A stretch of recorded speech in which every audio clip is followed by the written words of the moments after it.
Okay, if you don't want to be a landlord, why not start buying some income properties, hire management? I'm sure you have some great management in this room. You don't want to touch them, hire management, but plant the seeds, because the tenants pay for the properties. If you're buying them right, a rental property should never cost you a penny, because the tenants pay for it. Plant those seeds today, someday those properties will be paid off. That's how you create wealth in this business, not churning deals and paying the high taxes. You can have a pretty nice lifestyle, but your wealth will be created from someone else paying for your assets. Learn more about how investing works. Don't be afraid to do creative deals. Forget your traditions. Don't be afraid of demons that may not exist. That's something that I've been told you're taught when you go to real estate school, is how to stay out of prison. Learn how to protect your sellers using more creative strategies. More security may be the answer, not the money is the answer. I can do a deed in escrow. I've done a deed in escrow. Larry, how do I know you'll pay me? I'll pre-sign the deed back to you and I'll put it in her office with an estoppel letter to her saying, if Larry ever gets 90 days in arrears, take this deed down and record it. It won't be a stale deed, will it? Because it's held by you, not my attorney, not their attorney, by a third-party attorney. Is that legal? Of course it's legal, because it's a willing agreement between parties. See, I don't live in the banking world. It's my word to that seller, and my word's good. But see, I'm willing to do that. I'm willing to give up without a foreclosure. I don't need that. Why would I put them through that torture? And I'm not going to gut the property. I'll give it back if I can't pay for it. So am I one of those demons you've heard about? No, not necessarily. More collateral. If I'm going to buy your house, see, I do seller financing. Can I use another property I have that's free and clear in addition to the house I'm buying from you as the collateral, so you know that I plan to pay? Ever heard of such a thing? My God, that's just crazy.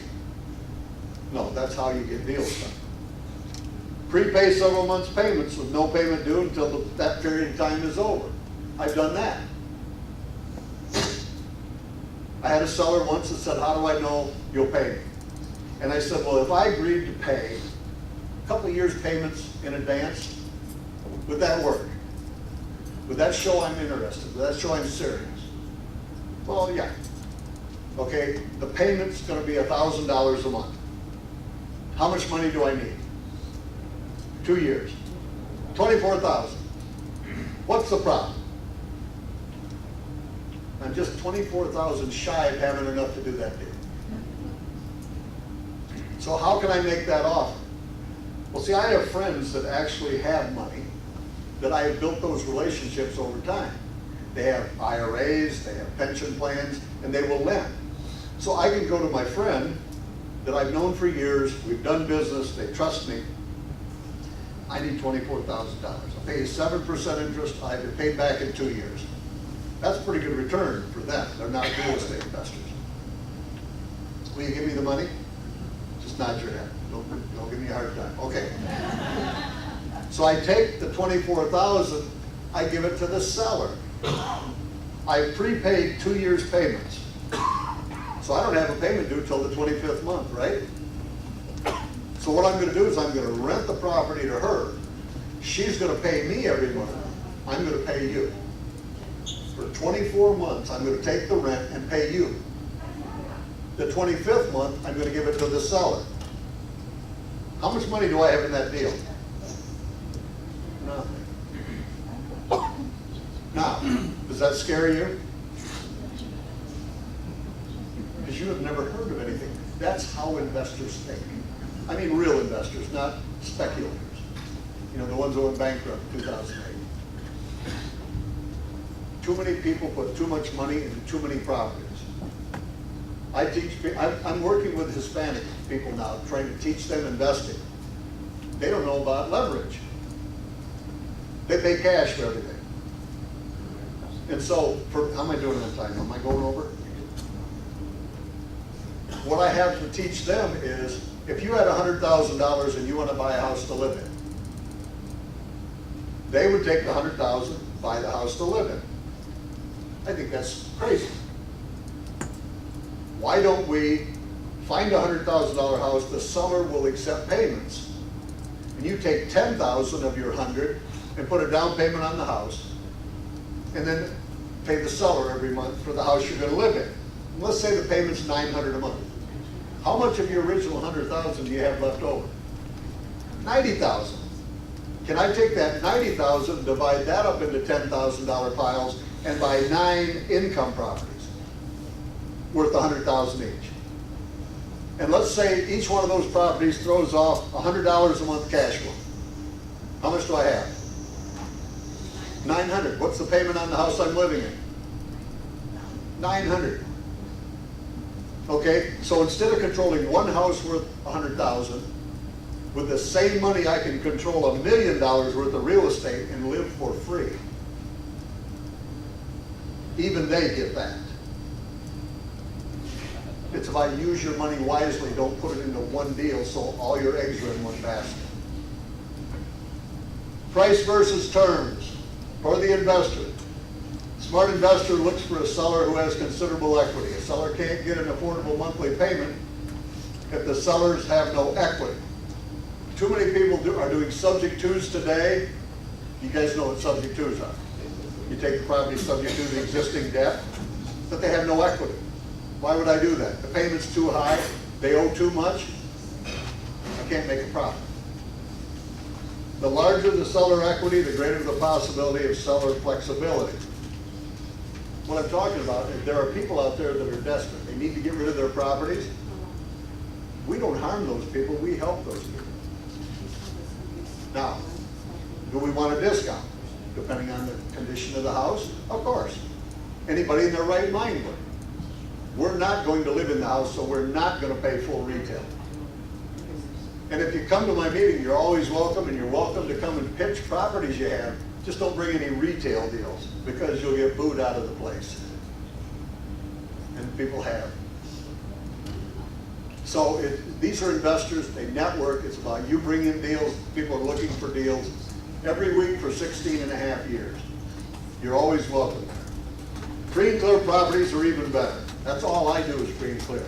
Wholesaling is a business, not the road to riches. It's the way for the investor to be able to pay their monthly bills, not create wealth. When buying a rental property, tenant must be able to pay for the property from the rent they pay each month. They need to know what the property will realistically rent for. What is the current property taxes and insurance cost? Here's an example. Am I boring you guys to death? No. You want me to continue? Okay. Okay. Institutional loans determine the monthly payment from an amortization schedule, correct? That doesn't work in my book. The payment from the amortization schedule may not allow the investor to cash flow the property. An investor who rents property must have a payment that allows them to make a monthly cash flow, or why would they buy any property? Here's an example. Purchase price is $180,000. From the amortization schedule at 5%, 30 years, the payment is $966. That's not include taxes and insurance.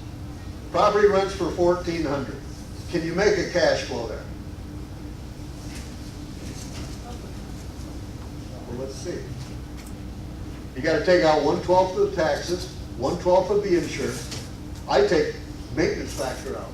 Why is that? When the people move out, you can't just run the next people in. Don't you have to fluff and buff it and fix the walls and the doors? Okay. How about a vacancy factor? Did the gentleman this morning go over a vacancy factor? Why do you need a vacancy factor? So that in that time it takes from the old tenant moving out till the new one moves in, you got money to make a mortgage payment. Monthly management fees before the investor can make any cash flow. So here's an example.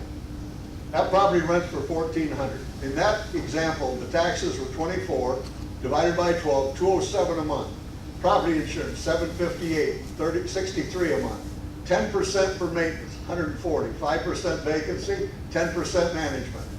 So if you deduct all of those, I got $779 left out of the $1,400 to make a payment. Everybody see that? The amortized monthly payment was $966. The investor would lose $186.70 with no monthly cash flow in that deal. Does this make sense to anybody? Yes. It's not price that makes the important part.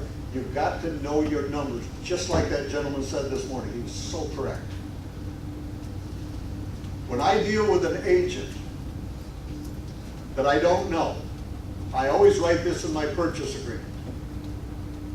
This offer is contingent upon buyer being present at the presentation of this offer to clarify and explain to the seller any part of this offer the sellers may not understand. Why? My offers are going to be creative. And if you don't understand it, are you going to pass off good vibes to the seller? Or are you going to say, I want to be there so when they have a question, I can answer the question. We can change it on the spot when they shake their head no until they shake their head yes. Does that make sense? Then I'll leave and I'll let you talk to your client. But I have to be there to explain it. Because see, most people throw dollars at it. They want 180, so I'm sharp. I'm an investor. I'll offer 160. Yeah, that's it, 160. So what happens when you present that cash offer and the seller says no? What happens usually? The investor raises the price, a couple $1,000s. What happens if the seller says no a second time? The investor puts their tail between their legs and they shuffle off into the dark. Because that's the only thing they know how to do. See, and what I do is I come up with several different ways of buying that property. So when a seller says no to the first one, I've got a second one to present. How about a third one, a fourth one, a fifth one? There's multiple ways to make a profit for me and the seller by giving them what they want. And when they shake their head no, I say, don't tell me what you don't want. Tell me what you do want. And let them tell me. But see, I need that face time. So understand, if you're going to work with investors, they may require some face time. You may have to go with them. But the point is, they're going to ask pertinent questions. And those are questions you need to know too. So, that's all I've got, but if you understand how the investor thinks, and you're willing to put some in your pocket, they're not going to be the huge checks, but it's a check. And I did this for my friends who are starving to death, because they didn't understand. We're not the devil. You can work with investors. If you understand how the investor thinks, it can only be better for everyone, you and your clients in some cases. So, having said that, are there any questions? No questions? Boy, I must have done a great job. Yes, ma'am. It's at the Hibachi Buffet, 49th Street and Park Boulevard in Pinellas Park. 7 o'clock every Monday night. Hibachi Buffet. Of course, yeah. Can I tell them about my business? I do a daily Facebook mini list. I've been doing it for a year. And it's stuff you don't get anywhere else. If you go to Facebook, find my picture in a suit with nothing behind the name, click on it. When it opens up, it'll say Larry Harbolt Education.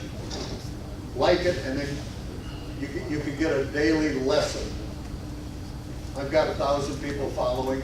I'm now starting with my friend Tyler, starting to do podcasts. We're trying to get the information out there to people that want to make more money. So that Facebook is something everybody can go to. Anybody in here looking at it besides Tyler? I just gave it to him. Yeah, you have it. So just go and take a look at it. And you can unfriend me if you don't like what you learn. Yes, ma'am. Can you elaborate on the land trust, how you do that a little bit? Actually, Sharon, Larry's going to be on the lunch panel, so if you can say that, that'd be awesome. Oh, okay. I have one other question from this lady over here. I was the same question. Nobody wanted to know about my hair or both of them? You bet. Thank you. Thank you guys for listening.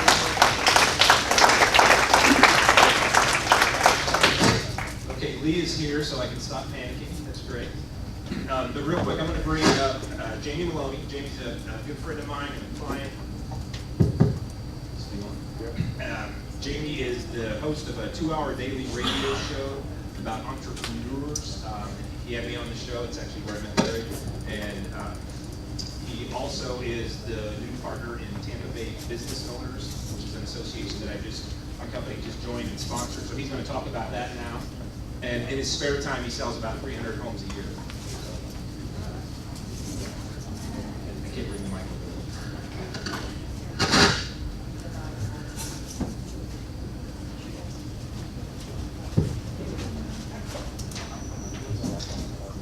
Thank you, Kevin. So yeah, many of y'all know that I'm a radio show host of that business show airing Monday through Friday on 1250 WHNZ.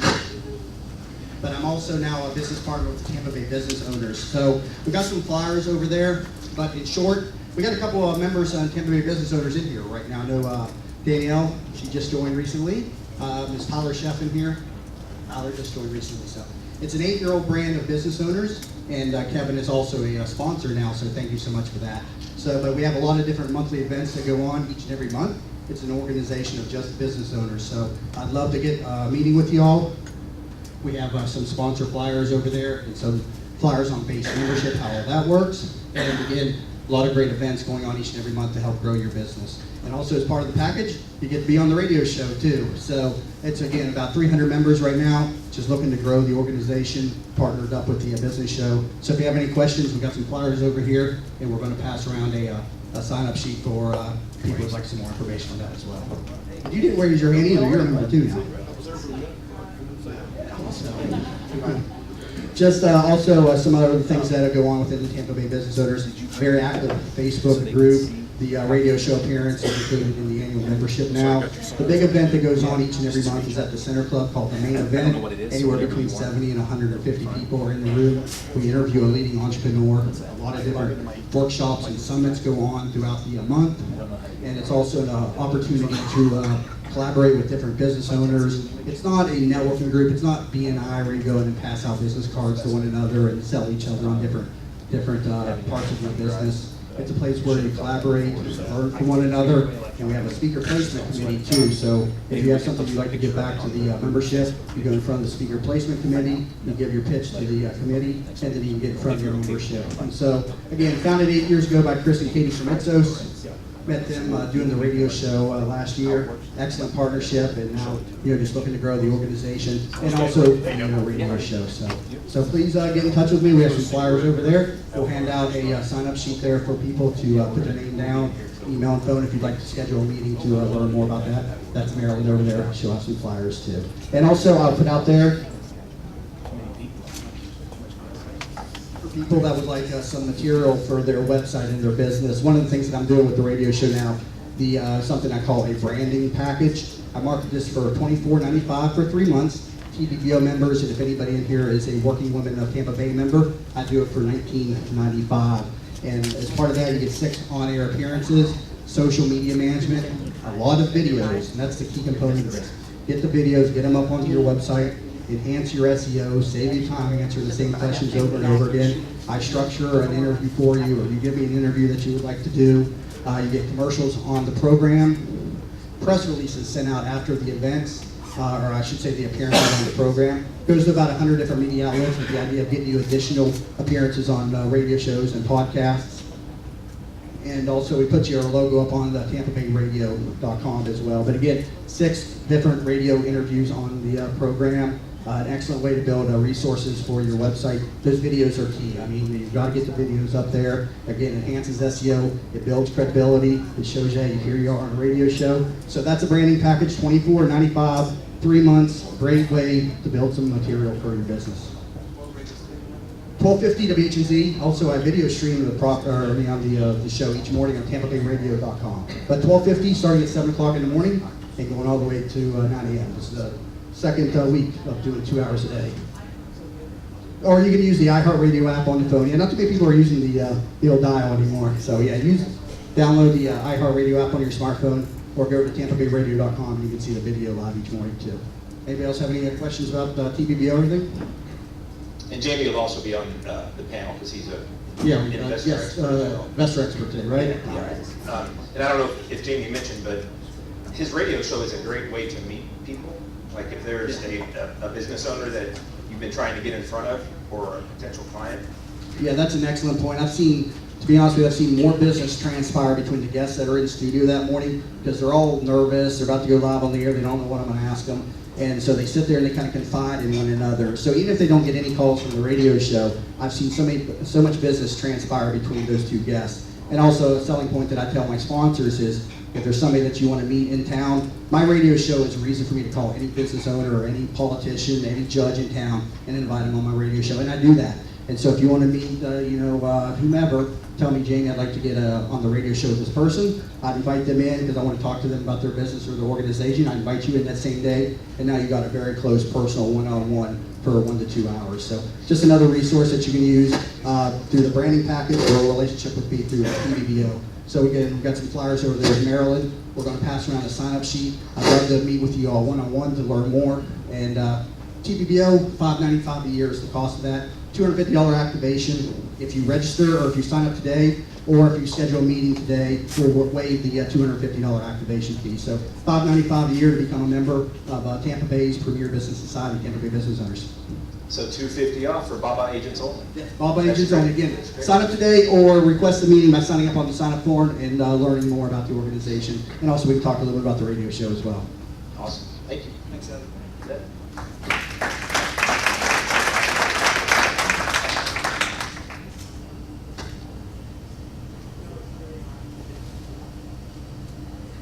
Okay, so moving on here. This is, again, completely unscripted. I think it's going to be a lot of fun, though. When Christina and Jamie first learned that this was going to be the BABA that's all about investors, Jamie said instantly, he's like, you got to get in touch with Lee Kearney. I said, who's that? And he said, who the hell are you if you don't know Lee Kearney? So a little embarrassing. Of course, I had to repeat it. So he was nice enough to have a meeting with me. Lee is the owner of Spin Real Estate and some other companies, and I'm just going to basically interview him and let him tell you his amazing story. Don't quote me on the numbers, but I think he's bought and sold about 6,000 properties in the last 12 years or so, mostly in this area. So with that, here comes Lee Kearney. Come on back.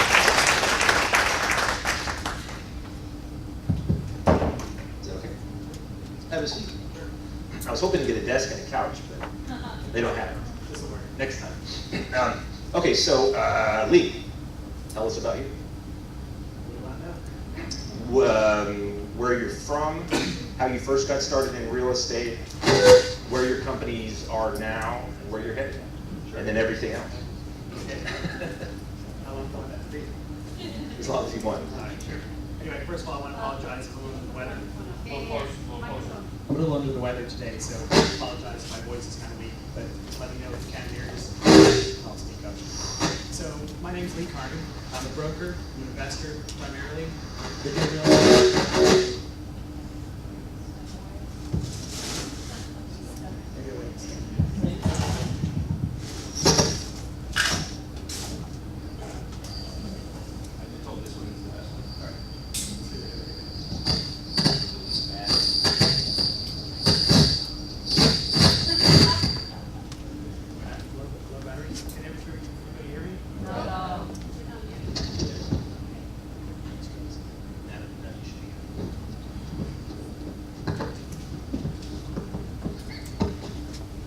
Testing 1, 2. Okay, so anyway, my name is Lee Kearney. I've been in real estate about 11 years. I am the owner of Spin Real Estate, Southeast Property Acquisitions, and several other holding companies involved in several new startups, some of which will be legal in November.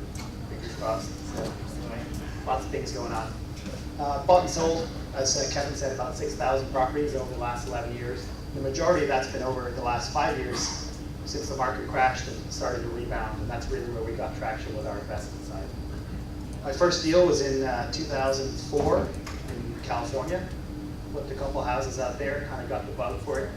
Moved back to Florida, was still in college at the time, finished my master's, and really started buying and selling at the courthouse steps. Had no idea what I was doing. It was like felt like a car auction at the time. Just didn't, I could tell it was just a whole bunch of players that knew what they're doing. I didn't have a clue what I was doing. But somehow managed to buy and sell about 10 properties back in 2005. And because the market was doing real well, as anyone who knows who was doing real estate back then, it was awesome. You could just buy anything and make money. So I thought it was an amazing investor. 2006, still making money.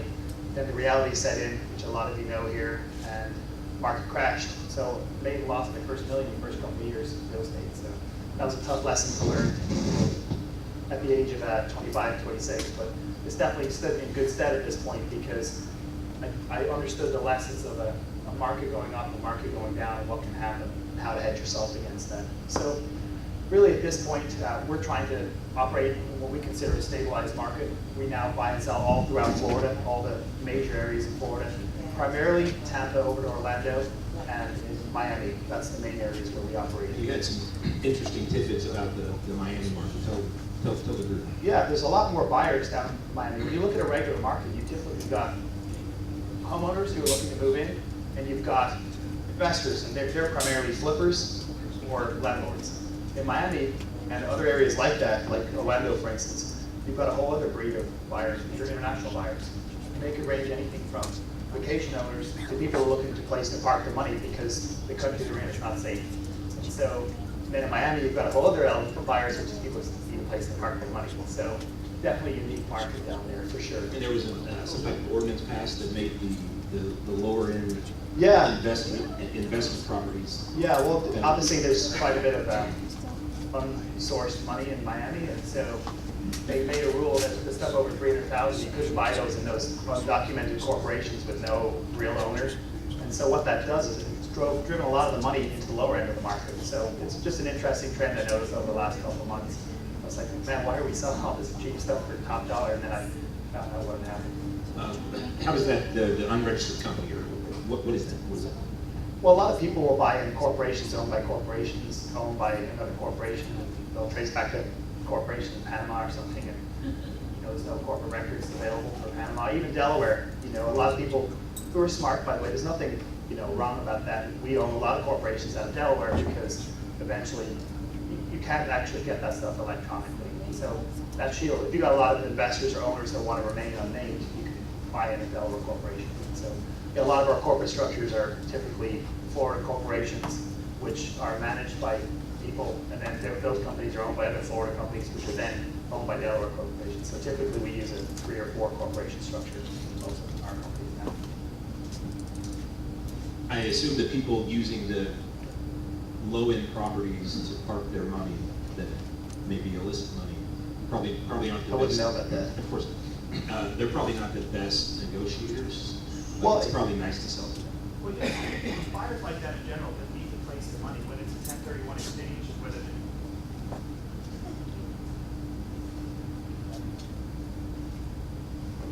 I have a lot of technical difficulties here, though. Very sensitive. Yeah, buyers in general that need to buy a property may be less price sensitive. So no matter what market you're in, if you can find a buyer that needs to buy a property, whether it's to move into, they need to park the money for an investment, or it's a 1031 exchange where they've got a time limit on that, that's always going to be your best buyer, because a desperate buyer is not going to negotiate. How has your education helped your career? Well, I got my degree in marketing, got my MBA specializing in finance, and where that's helped me is we currently leverage about $50–60 million in debt, so it allows you to manage that money and to manage your cash flow. There's a lot of people that can go broke making money, and it's because they don't know how to manage cash flow. So cash flow is huge in our business. I was going to say, this is a personal testimonial. I started selling real estate in 2007, and I remember back then, there was all kinds of guys just like Lee in the business, and he was just one of the guys trying to flip a home.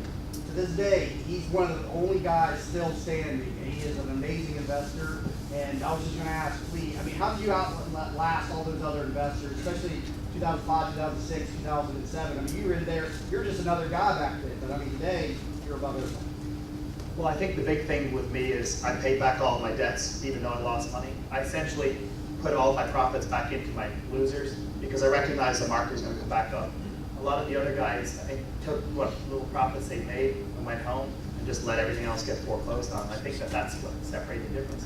You can't go back to a hard money lender that you stuck for $1 million and then ask them for more money. And I said, hey, the market's, it's gone so low, it's got to come back up. So you developed great